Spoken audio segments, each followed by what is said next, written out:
5 years. నేను ఒక రాష్ట్ర ముఖ్యమంత్రిని, లేదు నేను ఒక రాష్ట్ర ప్రతిపక్ష నాయకుడిని. ఎన్నికలు జరగాలి, ఎన్నికలు క్యాంపెయిన్ చేస్తూ ఉన్నా. దెన్ మొట్టమొదటి సంతకం అన్నప్పుడు నేను దేని మీద పెడతానండి? నా రాష్ట్రంలో ప్రజలు ఎదుర్కొంటున్నటువంటి సమస్యల్లో ఏదైతే కీలకమైందో ఆ సమస్య సొల్యూషన్ ఏదైతే ఉందో దాని మీద సంతకం పెడతా అని చెప్తా. లేదా రాష్ట్ర ప్రజలు ఎక్కువ ఎదురు చూస్తూ ఉన్నారు, మాకు ఇది జరిగితే మేలయ్యా అని, దాని మీద సంతకం పెడతా అని చెప్పాలి. అందుకు చంద్రబాబు నాయుడు ఏమన్నాడు? వాసవి ఆన్లైన్ సర్వీసెస్ మా వద్ద పాస్పోర్ట్ వీసా సర్వీసెస్ కలవు. వీసాలో 99% అప్రూవల్ సక్సెస్ రేట్ ఉంది. Please contact 8019482544. రాష్ట్రంలో కొన్ని వేల మంది నిరుద్యోగులు డిఎస్సి గురించి ఎదురు చూస్తూ ఉన్నారు. టీచర్ పోస్టులు ఖాళీగా ఉన్నాయి. సో మేము వచ్చి రాగానే మెగా డిఎస్సి మీద తొలి సంతకం పెడతా అన్నాడు ప్రతిపక్ష నేతగా ఉన్నటువంటి చంద్రబాబు నాయుడు. సో నేను ఒక ప్రతిపక్ష నేతగా ఉన్నాను. నేనేం ఆలోచిస్తాను? ఆంధ్రప్రదేశ్ రాష్ట్రంలో రోడ్లు అధ్వానంగా ఉన్నాయి.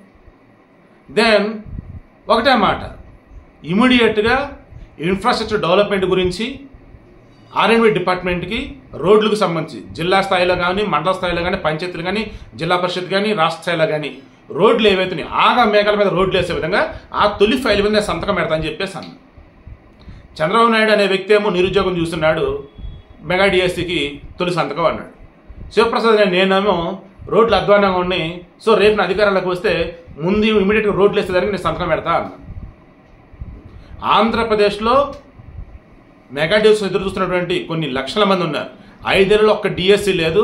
మెగా డిఎస్సి అని చెప్పేసి అనకూడదు కానీ జగన్మోహన్ రెడ్డి నిరుద్యోగులు ఉసురు తీశాడు. ఆ తర్వాత చూసినప్పుడు రోడ్లు అధ్వానంగా ఉన్నాయి కాబట్టి నేను ఒక పార్టీ, సో నేను రోడ్లు అన్నా. దెన్ జగన్మోహన్ రెడ్డి అధికారంలో ఉన్నాడు కదా, మరల అధికారంలోకి వచ్చిన తర్వాత అన్నప్పుడు ఏం చెప్పాలి? మద్యపాన నిషేధం ఇప్పుడు చేయలేదు, తర్వాత చేస్తా అని చెప్పాలా? కానీ అది చెప్పలేడు, ఎందుకంటే ఆయన వాళ్ళ కదా ఫెయిల్ అయ్యాడు. మెగా డిఎస్సి ఇస్తాను గతంలో చెప్పాడు కాబట్టి ఈ 5 ఏళ్ళు ఇవ్వలేదు కాబట్టి మరలా అది చెప్పలేడు. నేను ఇంకేం చెప్తాడు?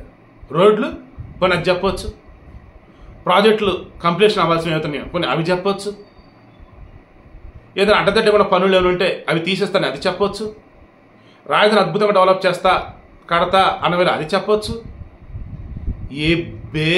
ఒక్కటంటే ఒకటి ఇవి కాకుండా మరలా మన ప్రభుత్వం రాగానే వాలంటీర్ సంతకం పెట్టేస్తా. ఎవరండి వాలంటీర్లు? చదువులు చదువుకొని ఉద్యోగాలు రాక ఉద్యోగాలకు ఎదురు చూస్తూ ప్రైవేట్ కంపెనీలు ఏమైనా వస్తాయేమో జాబ్ చేసుకుందాం, ఈలోపు ఏమీ లేకపోతే ఇదిగో వాలంటీర్ పోస్టులు అంట, సరేలే ఊర్లో కాసేపు పనిచేస్తున్నట్టు ఉండేది, మన కళ మీద నిలబడే వరకు ఇదిగో 10,000 రూపాయల ప్రజలకు అందిస్తున్నట్టు అండ్ నెలలు కొంత గౌరవవేతనం తీసుకున్నట్టు ఉండేది, సరేలే అని చెప్పేసి అనుకున్న వాళ్ళు. అగైన్ మరలా వాలంటీర్లకు సంబంధించి నేను సంతకం పెడతా అన్నాడంటే జగన్మోహన్ రెడ్డి అసలు ఏం మనిషి అండి అతను పరిపాలకుడేనా? అతను అసలు అడ్మినిస్ట్రేషన్ తెలుసా?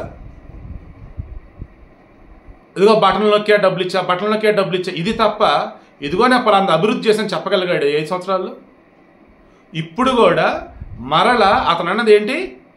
మన ప్రభుత్వం రాగానే వాలంటీర్లకు సంబంధించి తొలి సంతకం పెడతా. ఇది ఆయన ఉద్దేశంలో ప్రభుత్వ ఉద్యోగులన్నా వాలంటీర్లు అన్నట్టు ఫిక్స్ అయిపోయాడు. మళ్ళీ ఉద్యోగాలు కాదు మరి గుర్తుంచుకోండి. తర్వాత నేను ఐపాక్ సంస్థ ఎవరురా వీళ్ళంటే ఓ రకంగా థర్డ్ పార్టీ అన్నట్టు అనుకోవచ్చు, లేదన్నప్పుడు ఒక పొలిటికల్గా పనిచేస్తే ఒక కమర్షియల్ ఆర్గనైజేషన్ అనుకోవచ్చు. ఎవరిల్లు రిషిరాజు ఎవరో ఈ పీకే ఏం పేరు ప్రశాంత్ కిషోరా, ఆయన ఐపాక్ నుంచి బయటికి వెళ్ళాక రిషిరాజు అని ఎవరో ఉన్న వాళ్ళతో పని చేపిస్తూ ఉన్నాడు. వీళ్ళంతా ఈ 5 సంవత్సరాల పాటు ఈ వైసీపీకి సంబంధించి సేవలు అందిస్తూ ఉన్నారు. వాళ్ళు ఎవరు ఏంద్రని చూస్తే నిన్న జగన్మోహన్ రెడ్డి వాళ్ళతో సెల్ఫీలు తీసుకున్నాక ఆ ఫోటోలు బయటకు వచ్చాక బయట మీమ్స్ వైరల్ అవుతున్నాయి కదా, దేవుడా ఆ విశాఖపట్నం సదస్సు అని వచ్చున్నారు బ్యాచ్, అందులో ఇన్వెస్ట్మెంట్ చేస్తున్న ఇన్వెస్టర్లు అని వచ్చున్నారే వీళ్ళే ఉన్నారు సగం మంది. అండ్ బయట వచ్చేసి ఈ యూట్యూబ్ ఛానల్స్ అవన్నీ ఇవని చెప్పి పబ్లిక్ బైట్స్ తీసుకుంటా ఉంటే వాళ్ళు కొంతమంది ఇదిగో వీళ్ళే ఉన్నారు. అంటే మొత్తం డ్రామా డ్రామా డ్రామా డ్రామా. దీని అమ్మ జీవితం అసలు ఇందిరా వీళ్ళు అన్న ఫీలింగ్ వచ్చింది నాకైతే. ఇప్పుడు ఐపాక్ వాళ్ళ దగ్గరికి నేను మాట్లాడిన మాటలు ఏంటో తెలుసా? మనమే వస్తున్నాం మరల అధికారంలోకి, 151 స్థానాలు పైగా గెలుస్తున్నాం, 22 ఎంపీ స్థానాలు గెలుస్తున్నాం.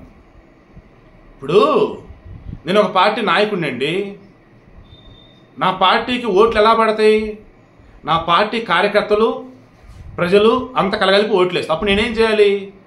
ఎన్నిక అయిపోయింది, రిజల్ట్ రావాల్సి ఉంది.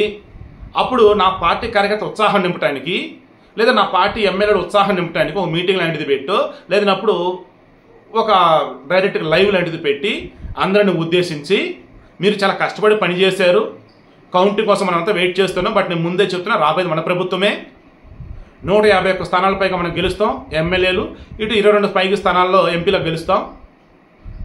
మీరు చేసినటువంటి పని కానీ, మీరు పెట్టిన ఎఫర్ట్స్ కానీ నేను వాటికి రుణపడి ఉంటాను. మరలా మన గవర్నమెంట్ రాగానే అందరూ కలిసి పనిచేసుకుందాం.